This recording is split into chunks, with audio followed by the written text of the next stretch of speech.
of women of color. We celebrate us and the over 38 million of us who are eligible to vote this year. And we celebrate the OGs of our movement, the original godmothers who got us to this moment. Women of color suffragists like Ida B. Wells, when she and other Black suffragists showed up to march in the National Suffrage March in 1913, were told to march in the back of the crowd. Maria Guadalupe Evangelina Lopez, who made the voting rights movement more accessible by being one of the first in California to organize rallies in Spanish and in English. And Shirley Chisholm, the first Black woman to run for the Democratic Party nomination for president, and Patsy Mink, the first Asian American woman to run for the Democratic Party nomination for president, who all ran in the same year in 1972. And we celebrate this year the record-breaking numbers of women of color running for Senate, for Congress, and down ballot. Today is just the beginning for women of color leadership at every level of government. And we know that when women of color show up, we are the margin of victory in every state in the union. We're so grateful for our co-hosts, All Above All Action Fund, Community Voices, Heard Power, Jobs with Justice, Make It Work Nevada, One Fair Wage Action Fund, Organize Florida, and Plan Action. And I'm so honored to be here with you today, and with our partner, Sylvia Hernandez, co-director of All Above All Action Fund, and want to welcome you and turn it to you next. Sylvia? Hi, thank you, Amy. And thanks so much for co-hosting this with us. The All Above All Action Fund is the first women of color-led political organization in the reproductive rights, health, justice movements. Our vision is to hold elected officials and candidates accountable so that self-determination, dignity, and reproductive justice are not just buzzwords in a campaign cycle, but values that drive our legislators and policies. We believe in the power of women of color, young women, immigrants, and LGBTQ folks, in the streets, at work, and at the ballot box.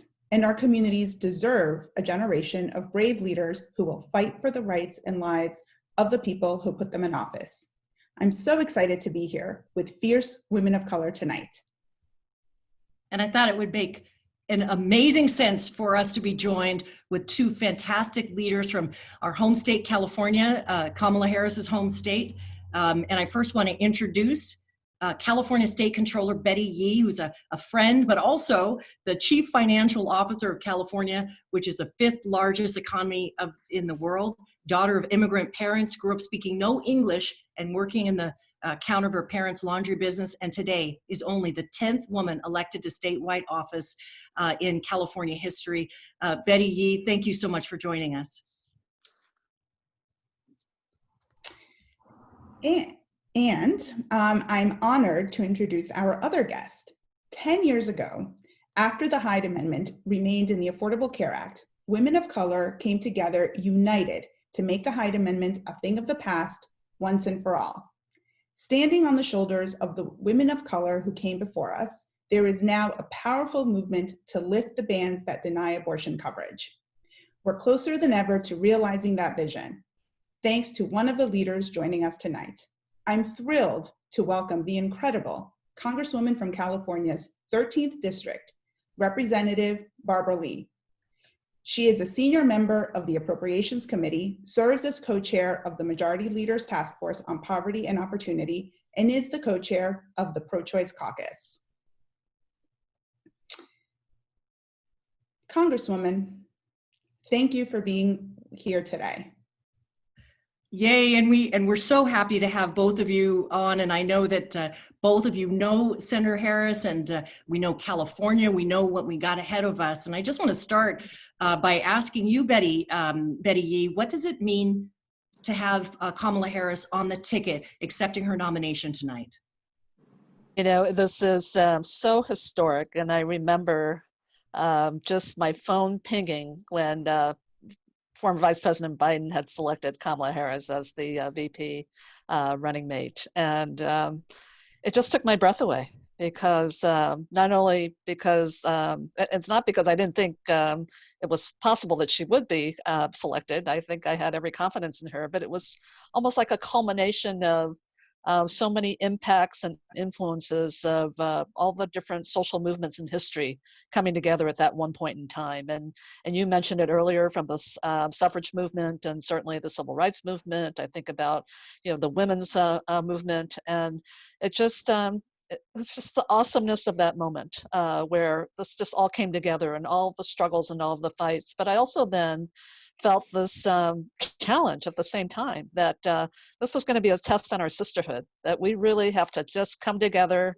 have her back, and be sure that we don't let this opportunity, just be elusive, that, we have a credible, talented, qualified woman, whose back we've got to have, so that we can actually just feel like, this all mattered, all the struggles mattered.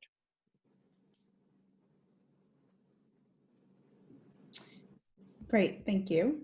And Congresswoman, can you share with us what this historic nomination of Senator Harris means to you? Well, I tell you, I'm still excited and overjoyed. First, let me just say to you, Amy, and to Betty, how proud I am of both of you.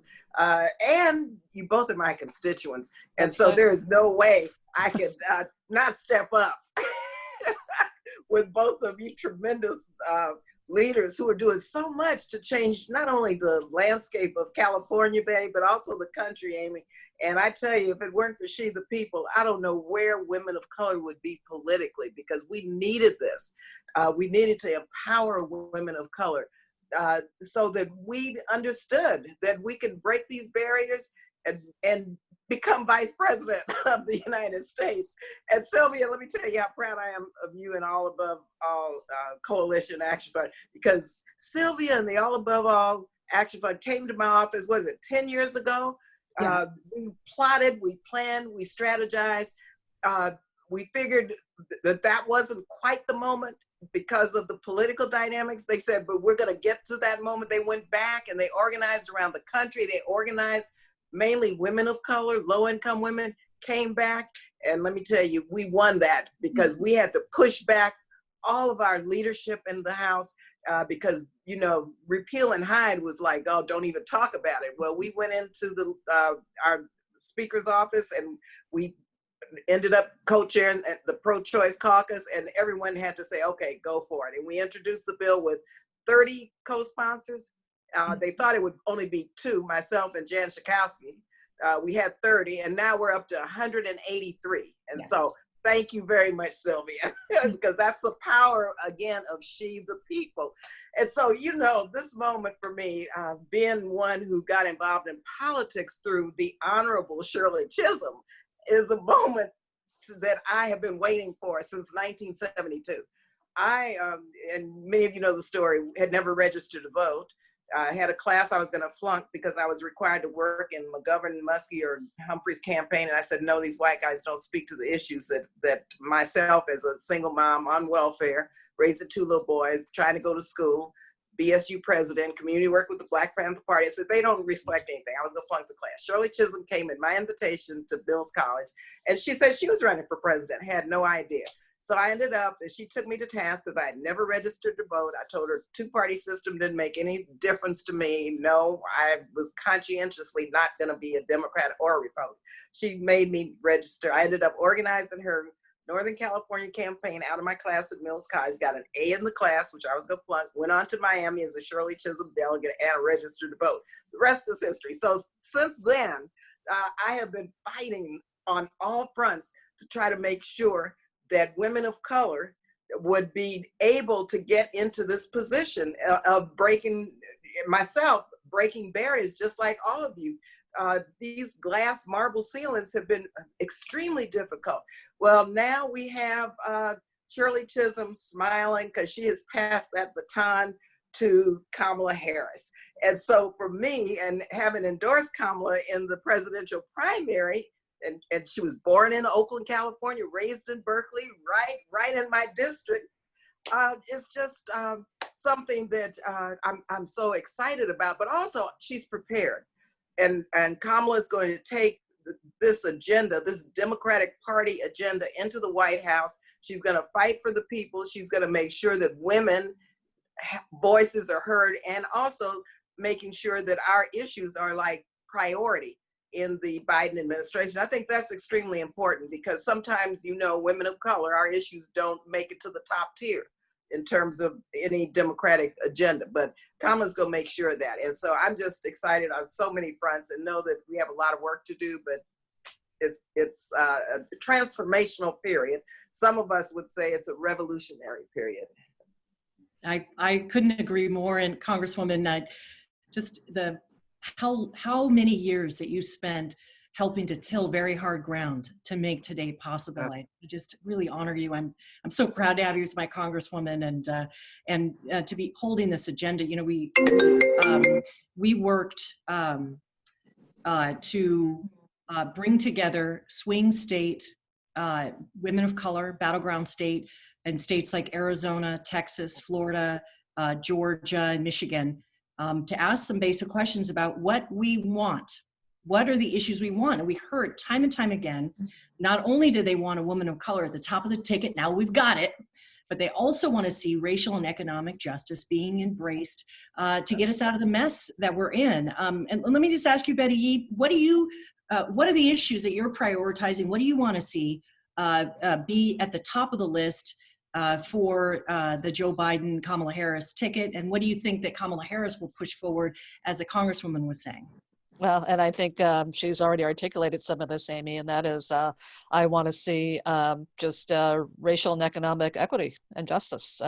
They go hand in hand. And frankly, this movement that we're all a part of with women of color has, I think, really been elevating during this time of the pandemic, because we see just how vulnerable so many of our communities are, and particularly our women of color. And so top of the list has to be economic justice, and certainly a prioritization with respect to communities of color and women of color.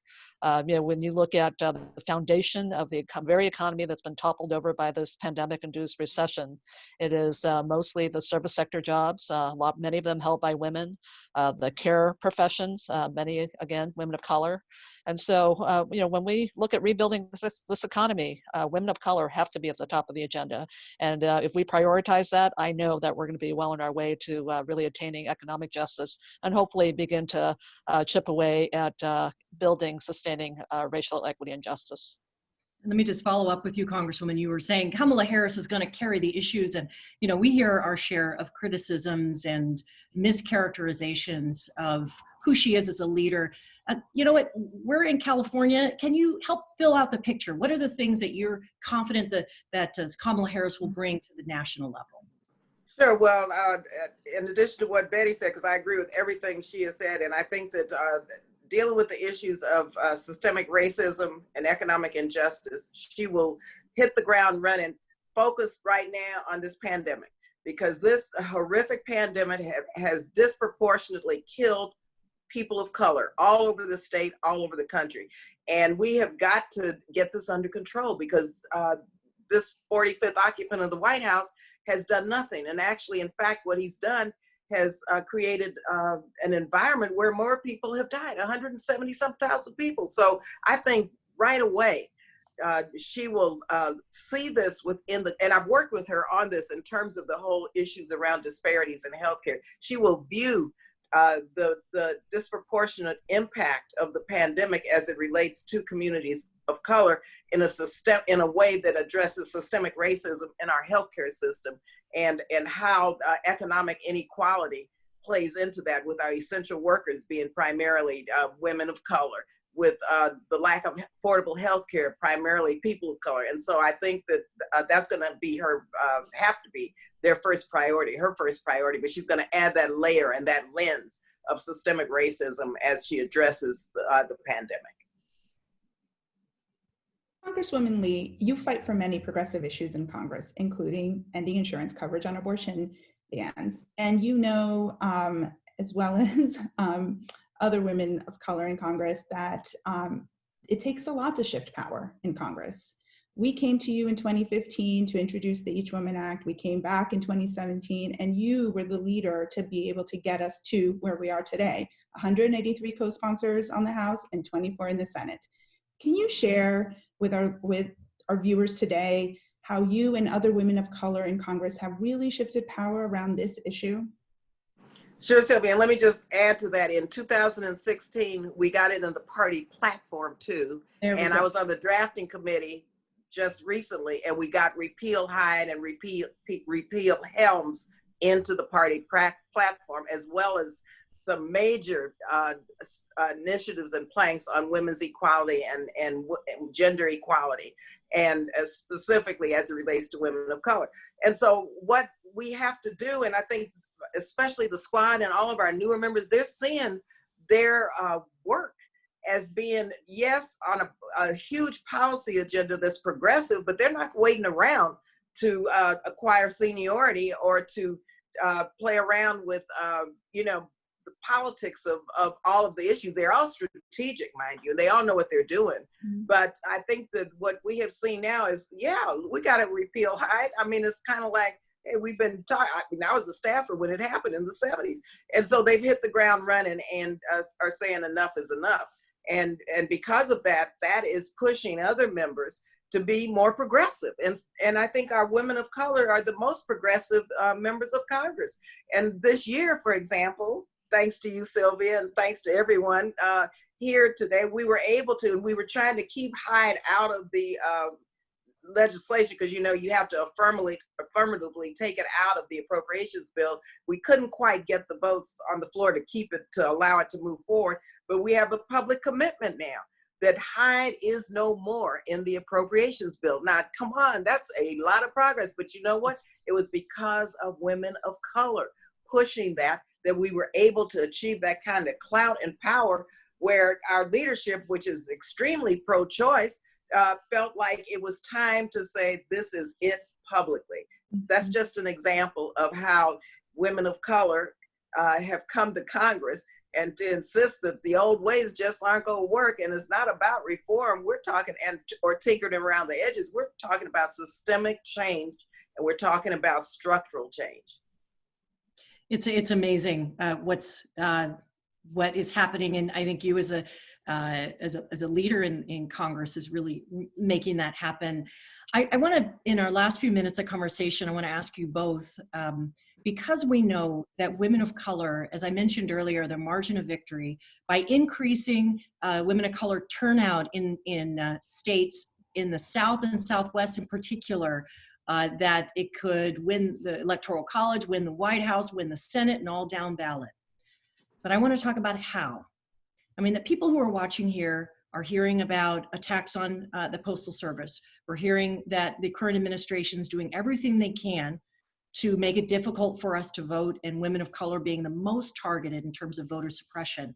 We're hearing different issues that came up during the primaries about how long the lines were and the problems with the machines and all of that. So given that we have to face the pandemic, the problems of the economic crisis, and the fact we have voter suppression, what is it that we all can do to make sure that we vote and our vote is counted and we turn out in record numbers in the next 70 or so days? Yeah. So Amy, first of all, we have to really make a conscious effort to be sure people are voting early. Ballots will be dropping in a few weeks, and so we want to be sure that we're taking nothing for granted. And I want to thank my Congresswoman, Barbara Lee, for just leading the charge with respect to the assault on the Postal Service. And, this is voter suppression at its height, and we can't really depend on just even any pronouncement that any changes to the Postal Service is going to be suspended. I don't want to take anything for granted. So I think voter education around what it means to vote early, to pay attention to these ballots, to use all of our organizations as the opportunities to do voter education and outreach, to be sure that as we're organizing around issues, we're organizing around voting as well. And I will say, with respect to this particular election, especially, there's so many ways that these forces about suppressing the vote are going to be operating, and there will be communities that will be targeted. And I think that we haven't yet begun to see, frankly, the fear that will be put upon particularly immigrant communities and communities of color with respect to trying to suppress the vote. And so it's just going to require each of us to support our communities, to organize them as we would around issues, and to just get out the vote and to get it out early. This is so key. I know that we're already building all of that up in California, and the Postal Service is those who vote by mail, I think, are going to be very vigilant about being sure they're turning in their ballots on time and weeks ahead of when they're actually due. Yeah, because I think in most states that we're talking about, election day actually starts 4 weeks out. So 4 weeks, right? Exactly. yeah, October 3rd, we can start voting early in most of the states. Congresswoman, what's your view? Sure. Well, first we're asking people, look at October 15th and try to vote. Use that as election day. But first of all, women have been multitasking forever. That's who we are. So we know how to do this, even with these challenges. First of all, the Postal Service, Donald Trump is trying to use as his, he's trying to dismantle it because he does not want people to vote. And so he's attacking our constitutional right to vote. We are going, just as in Congress back on Saturday, to vote on a $25 billion bill that requires them to stop everything that they've done now and to put money into making sure that the Postal Service works properly and continues functioning.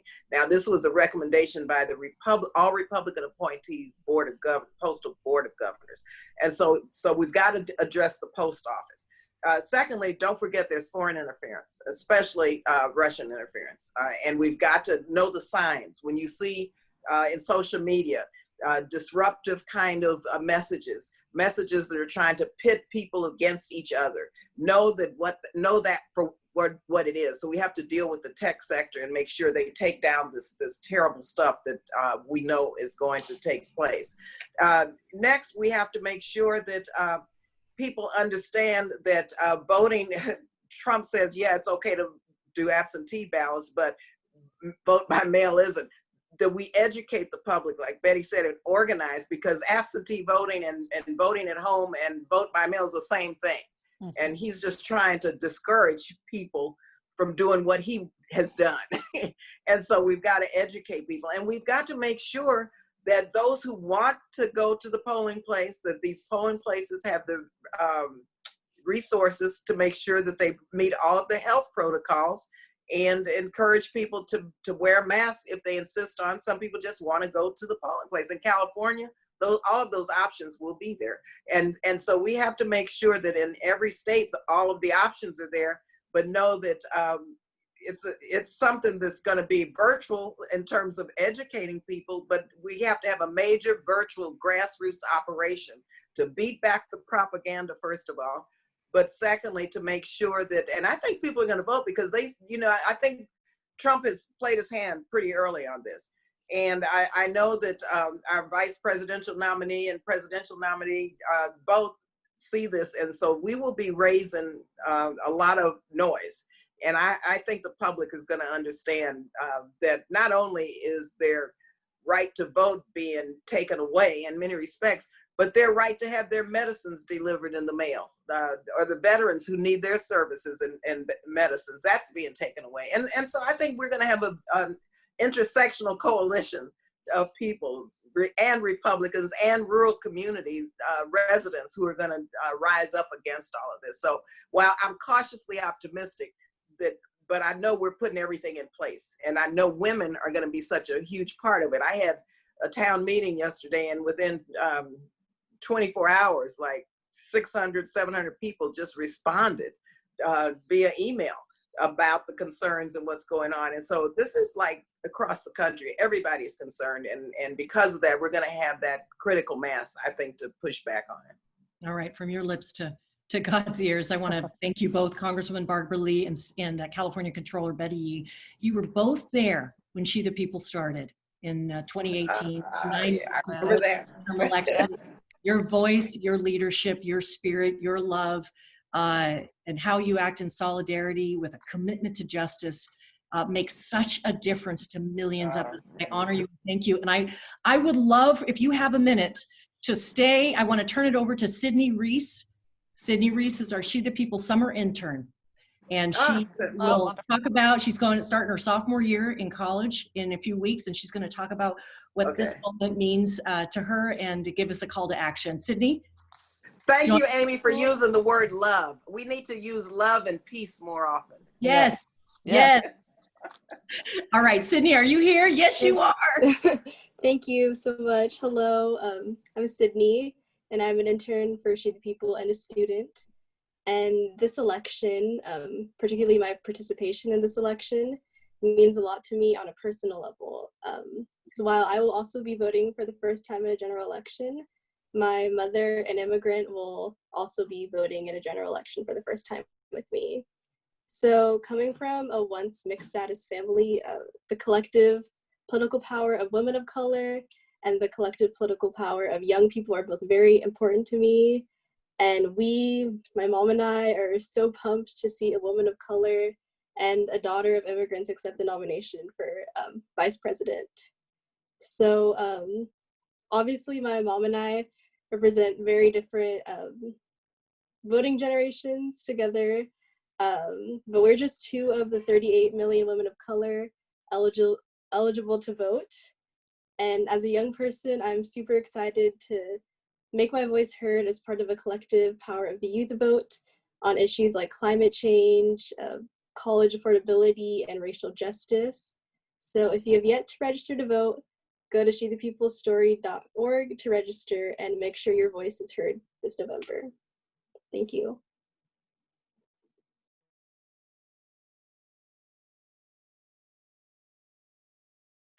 Completely beautiful, and so proud of Sydney and our other intern, Sierra, for the work that they did in contributing to the movement.